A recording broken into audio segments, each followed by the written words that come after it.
Asya, kenapa tidak makan bekalmu? Sekira lapar kok. Tidak kusuka ke bekalku, karena toh dicampur dengan sayur kangkung.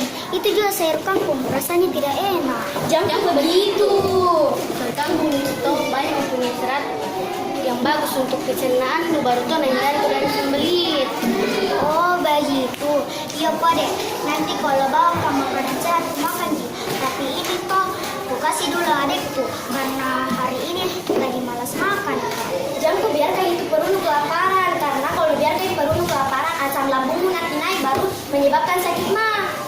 Oh begitu. Iya Pak deh. Makasih nah sudah kasih ingat Kak berdua. Sama-sama, Skia.